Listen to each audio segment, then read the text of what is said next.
구급차를 기다리는 그 8분이 누군가에게는 영원한 이별의 시간이 됩니다. 70세가 넘으셨다면 내 몸을 지키느니 생존 수칙을 꼭 보십시오. 여러분, 제가 20년 넘게 수많은 환자를 진료하며 가장 가슴 아픈 순간이 언제인지 아십니까? 바로 110 구급차 안에서 이미 손을 쓸 수 없는 상태로 병원에 도착하시는 어르신들을 뵐 때입니다. 조금만 더 일찍 조치를 취했더라면 병원 문턱만 밟았어도 다시 가족품으로 돌아갈 수 있었을 텐데 그 짧은 7분을 못 버티고 유명을 달리하시는 분들이 너무나 많습니다. 의사인 저조차도 그런 상황 앞에서는 무력감을 느낄 수밖에 없지요. 오늘 제가 여러분께 전해드릴 이야기는 단순히 병원에 자주 가세요 혹은 검진 잘 받으세요 같은 뻔한 소리가 아닙니다. 병원 갈 시간조차 없는 그 절체절명의 순간에 내 손으로 내 심장을 다시 뛰게 만드는 기적의 10초 비법에 관한 이야기입니다. 올해 72세 되신 최수만 어르신 사례를 먼저 말씀드려야겠군요. 최수한 어르신은 평소 동네 산행도 즐기시고 혈압약 조금 드시는 것 말고는 아주 정정하셨던 분입니다. 그런데 지난달 유난히 찬바람이 불던 새벽이었어요. 자다가 목이 말라 물 한 잔 마시려고 거실로 나왔는데 갑자기 가슴이 거대한 바위로 짓눌리는 것 같은 통증이 찾아온 겁니다. 숨을 들이마시려 해도 가슴이 꽉 막혀서 공기가 들어오지 않고 식은땀이 비오듯 쏟아졌지요. 당시 자녀들은 모두 출가하고 아내분은 시골 친정에가 계셔서 집에는 최소한 어르신 혼자뿐었습니다.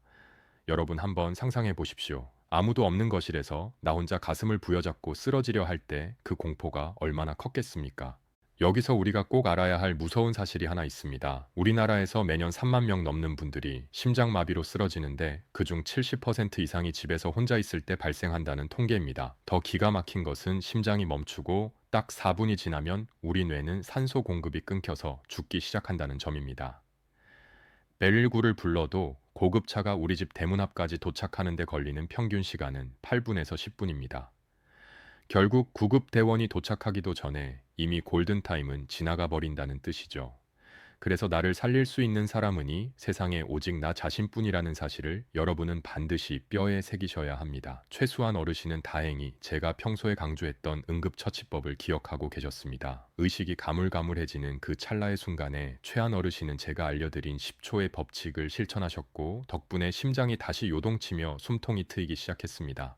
그 덕분에 직접 전화를 걸어 도움을 요청할 수 있었고 병원에 도착했을 때는 의료진들도 놀랄 만큼 심장 근육의 손상이 적었습니다. 어떻게 이런 기적 같은 일이 가능했을까요? 그건 바로 우리 몸이 가진 비상 스위치를 정확히 눌러주었기 때문입니다. 오늘 제가 여러분께 공개할 세 가지 생명 구조법은 여러분이 혼자 있을 때 겪을 수 있는 최악의 상황에서 유일한 동화줄이 되어 줄 겁니다. 이건 복잡한 의학 지식도 필요 없고 오로지 여러분의 의지와 간단한 동작만으로 가능합니다. 나는 평소에 건강하니까 괜찮겠지 하고 방심하지 마십시오. 심장마비 환자의 절반은 아무런 전조 증상 없이 갑자기 찾아옵니다. 준비된 사람만이 그 죽음의 그림자를 걷어낼 수 있습니다. 지금부터 제가 최수한 어르신을 살린 그 10초의 기적을 하나하나 아주 쉽게 설명해 드릴 테니 눈을 크게 뜨고 집중해 주시기 바랍니다. 여러분과 여러분의 소중한 배우자, 그리고 친구들의 생명을 지키는 가장 강력한 무기가 될 것입니다. 오늘 내용이 여러분의 남은 인생을 지켜주는 든든한 보험이 될 것 같다면 지금 바로 영상 아래에 있는 버튼 한번 꾹 눌러주세요. 그리고 댓글창에 살자라는 단 두 글자만 남겨주시면 제가 더 힘을 내서 비법을 전해드리겠습니다.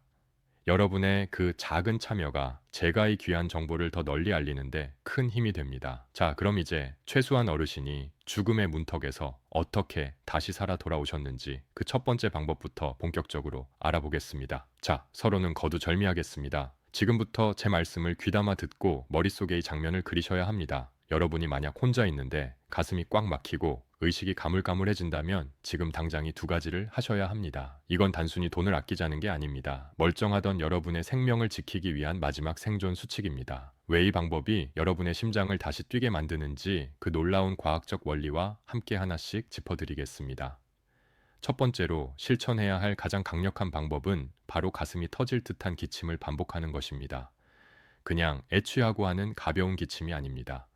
폐속 깊은 곳에서부터 모든 공기를 한꺼번에 밖으로 쏟아낸다는 기분으로 아주 강하고 길게 기침을 하셔야 합니다. 숨을 깊게 들이마신 뒤에 배와 가슴에 힘을 꽉 주고 기침을 2초에 한 번씩 규칙적으로 반복하십시오. 왜 이렇게 기침을 하는 게 중요할까요? 우리 심장은 평소에 스스로 수축하고 이완하며 피를 온몸으로 보내주는 펌프 역할을 합니다. 그런데 심장 마비가 오면이 펌프가 고장이 나버립니다. 이때 여러분이 강하게 기침을 하면 가슴 내부의 압력이 급격히 올라가게 됩니다. 이 압력이 고장난 심장을 밖에서 강제로 눌러주는 역할을 하는 것이죠. 말하자면 기침이 여러분의 손을 대신해서 심장 마사지를 해주는 자가 심폐소생술이 되는 셈입니다. 최소한 어르신도 처음 가슴 통증이 왔을 때 너무 당황해서 처음에는 가만히 누워만 계셨다고 합니다. 하지만 제 강의가 떠올라 곧바로 기침을 시작하셨지요. 나중에 하시는 말씀이 기침을 할 때마다 흐릿했던 눈앞이 조금씩 맑아지는 기분이 들었다고 하셨습니다. 어르신은 예전에 가슴이 답답할 때 그저 숨을 참고 가만히 있었던 것이 얼마나 위험한 행동이었는지 이제야 깨달았다고 하시더군요. 만약 그때 어르신이 이번에도 그냥 가만히 누워만 계셨다면 어떻게 되었을까요? 뇌로 가는 혈액이 끊기면서 불과 몇 분 만에 의식을 잃고 영영 깨어나지 못하셨을 겁니다. 기침은 멈춰가는 심장에 억지로 피를 돌게 해서 우리 뇌를 살려내는 유일한 수동 엔진 가동법입니다. 두 번째로 하셔야 할 행동은 주먹을 쥐고 가슴 정중앙을 강하게 내려치는 것입니다. 양쪽 젖꼭지를 이은 선의 정가운데 부분을 찾아보십시오. 그곳이 바로 우리 심장의 전기 시스템이 지나가는 길목입니다. 그 부위를 주먹의 옆면을 이용해 망치질하듯이 쾅쾅 두드려야 합니다. 이게 무슨 효과가 있을까 싶으시겠지만 의학적으로는 아주 명확한 근거가 있습니다. 병원 응급실에 가면 멈춘 심장에 강한 전기 충격을 주는 제세동기라는 기계를 보셨을 겁니다. 가슴을 강하게 두드리는 동작은 그 제세 동기와 비슷한 역할을 합니다. 멈추거나 불규칙하게 뛰는 심장에 물리적인 충격을 줌으로써 엉버린 전기 신호를 리셋하고 다시 정상적으로 뛰게 만드는 스위치를 켜는 것이죠. 최소한 어르신은 기침을 하면서 동시에 가슴을 두드리기 시작했습니다. 처음에는 가슴이 너무 아파서 주저하셨지만 살아야겠다는 일념으로 5번 정도 강하게 내려치셨지요. 그러자 거짓말처럼 가슴을 짓누르던 통증이 조금씩 가라앉기 시작했습니다. 어르신은 예전에 체했을 때 손가락만 따고 기다렸던 본인의 무지함에 가슴을 치며 반성하셨습니다. 여러분, 가슴을 두드리는 것은 단순히 통증을 참으려는 몸부림이 아닙니다. 꺼져가는 심장 엔진에 다시 불꽃을 튀겨주는 비상점화 장치라는 사실을 꼭 기억하십시오. 지금까지 말씀드리니 두 가지 방법은 여러분이 혼자 있을 때 생존 확률을 비약적으로 높여줍니다. 하지만 이 방법들을 알고만 있으면 아무 소용이 없습니다. 지금 바로 옆에 계신 배우자나 소중한 친구분들에게 이 영상을 꼭 공유해 주세요. 여러분이 보낸 영상 하나가 누군가의 생명을 구하는 기적이 될 수 있습니다. 지금 영상 아래 공유 버튼을 눌러 소중한 분들에게 전달해 보십시오.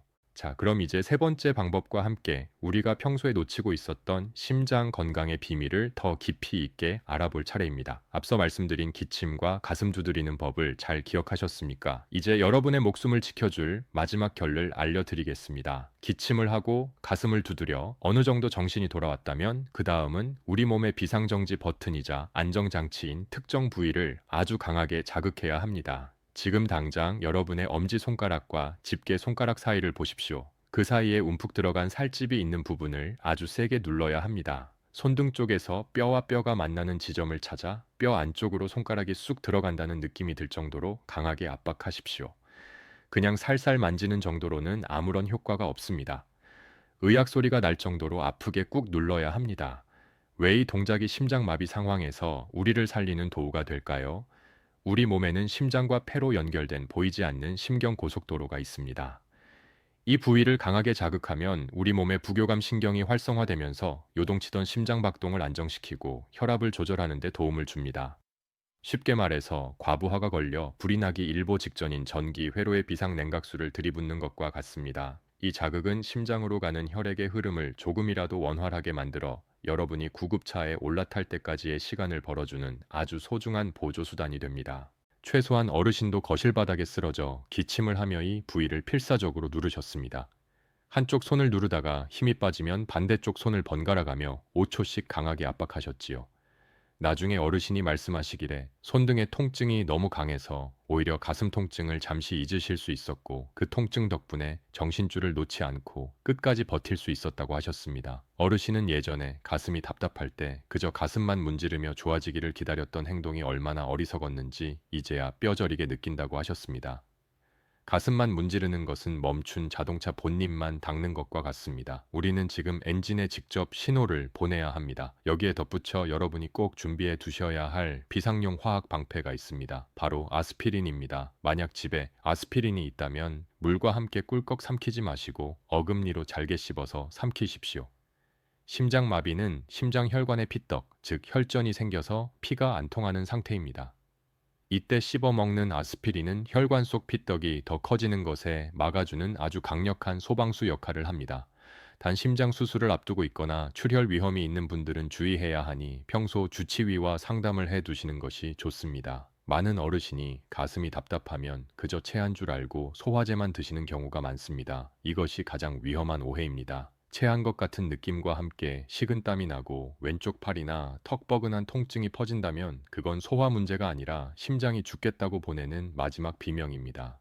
최소한 어르신도 처음에는 어제 먹은 고기가 얹혔나 하고 소화제를 차지를 하셨지만 곧바로 심장 마비임을 직감하고 응급처치에 집중하셨기에 살 수 있었습니다. 여러분, 오늘 배운 이 세 가지 방법은 여러분의 생존율을 1%에서 90%까지 끌어올릴 수 있는 기적의 수칙입니다. 내가 오늘 배운 걸 내일이면 잊어버릴까봐 걱정되시나요? 걱정하지 마십시오.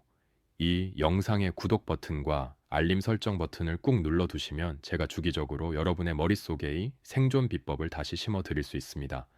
구독 버튼을 누르는 것은 여러분의 건강을 지켜줄 든든한 주치의를 한 명 곁에 두는 것과 같습니다. 이제 우리는 이 응급처치법들을 어떻게 우리의 일상에 녹여내고 평소에 어떤 습관을 가져야 심장마비라는 불청객을 영영 쫓아낼 수 있는지 그 구체적인 일과표를 알아볼 시간입니다. 자, 이제 여러분은 무시무시한 심장마비 상황에서 어떻게 대처해야 하는지 그 무기를 모두 갖추셨습니다.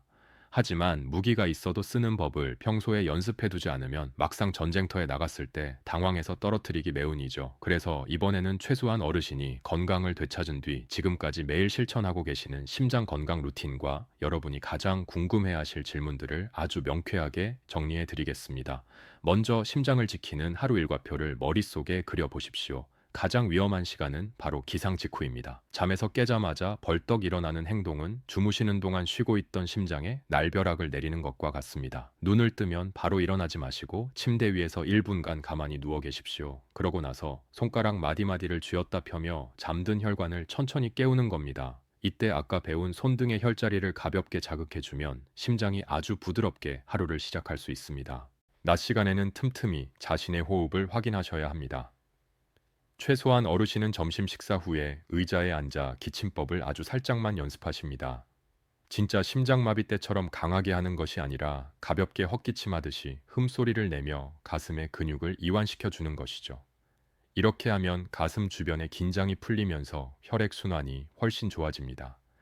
저녁에는 잠자리에 들기 전 자신의 가슴 정중앙을 아주 부드럽게 토닥이며 오늘 하루도 수고했다는 인사를 건네보십시오. 강하게 때리는 것은 응급 상황 때만 하는 것이고 평소에는 엄마가 아이를 재우듯 부드럽게 만져주는 것만으로도 심장 근육의 피로를 풀어줄 수 있습니다. 자, 이제 여러분이 자주 묻는 질문 몇 가지를 해결해 드릴게요. 첫 번째로 많은 분이 물어보시는 게 있습니다. 교수님, 제가 평소에 골다공증이 있는데 가슴을 그렇게 세게 때려도 괜찮을까요? 하는 질문입니다. 제 대답은 이렇습니다. 갈비뼈가 부러지는 것이 무서워서 심장을 멈추게 할 수는 없지 않습니까? 뼈는 부러지면 다시 붙지만 멈춘 심장은 다시 살리기 어렵습니다. 응급 상황에서는 뼈 걱정하지 마시고 일단 내리치셔야 합니다. 하지만 평소 연습하실 때는 절대 세게 치시면 안 됩니다. 평소에는 위치만 확인한다는 기분으로 살짝만 닿게 하시는 것이 정답입니다. 두 번째 질문은 아스피린에 관한 것입니다. 아무스피린이나 먹어도 되냐고 물으시는데 시중에는 고용량 아스피린과 저용량 아스피린이 있습니다. 응급 상황에서 피떡을 녹이는 효과를 보려면 500mg 정도의 고용량 아스피린을 씹어 드시는 것이 좋습니다. 하지만 평소에 예방 목적으로 드시는 것은 반드시 의사와 상담 후에 결정하셔야 합니다. 잘못하면 위장 출혈이나 다른 부작용이 생길 수 있기 때문입니다. 세 번째로 기침을 하다가 오히려 혈압이 올라가서 뇌혈관이 터지면 어떡하느냐고 걱정하시는 분들도 계십니다. 여러분, 심장마비 상황은 뇌로 피가 안 가서 의식을 잃기 직전인 상태입니다.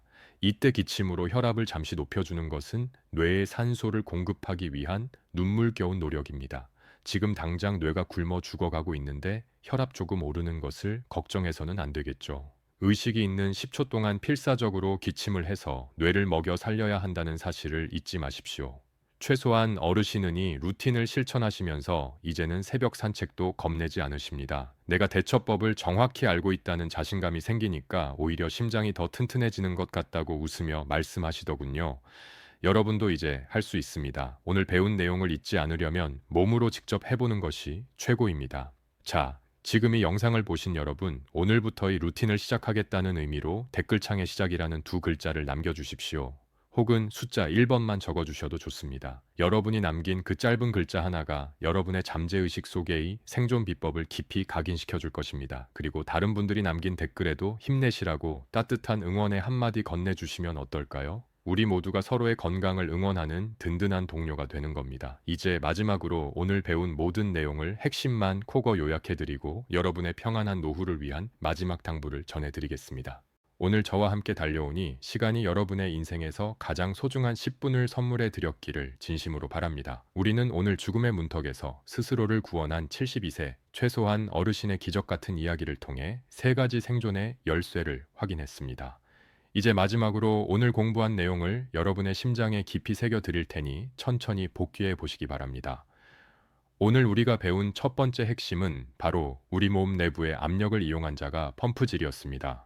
심장이 멈추려 할 때 폐 속에 공기를 한꺼번에 쏟아내는 강력한 기침은 고장난 심장을 대신해 피를 온몸으로 돌려주는 유일한 수동 엔진 가동법이라고 말씀드렸죠. 두 번째 핵심은 가슴 중앙에 비상 스위치를 켜는 것이었습니다. 멈춰버린 심장의 전기 시스템을 다시 살리기 위해 주먹으로 가슴 정중앙을 강하게 내리치는 그 동작이 얼마나 과학적이고 명확한 응급처치인지 이제는 잘 이해하셨을 겁니다. 마지막 세 번째는 시간을 벌어주는 비상용 그물이었습니다. 손등의 혈자리를 고통이 느껴질 정도로 강하게 누르고 아스피린을 어금니로 씹어 삼키는 그 작은 노력이 구급차가 도착할 때까지 여러분의 뇌를 살리고 생명을 유지하는 든든한 방패가 되어줄 것입니다. 이 세 가지 방법은 새로운 정보가 아니라 여러분이 이미 몸 안에 가지고 있던 비상장치들입니다. 다만 그 장치를 언제 어떻게 써야 할지 몰랐을 뿐이죠. 최소한 어르신은이 방법들을 익힌 뒤로 이제는 새벽 공기를 마시며 산책하는 시간을 두려워하지 않으십니다. 어르신은 제게 찾아와 이렇게 말씀하셨습니다. 교수님 덕분에 저는 이제 제 목숨의 주인이 된 기분입니다. 라고 말이죠. 이제 어르신은 손주들과 공원에서 공놀이도 하시고 예전보다 더 활기찬 일상을 보내고 계십니다. 위기를 준비한 사람에게는 그 위기가 더 건강한 삶을 향한 터닝 포인트가 된 셈입니다. 여러분, 건강은 단순히 병이 없는 상태를 말하는 것이 아닙니다. 예기치 못한 사고나 질환이 닥쳤을 때 내가 어떻게 대처할 것인지 준비되어 있는 상태가 진정으로 건강한 상태입니다.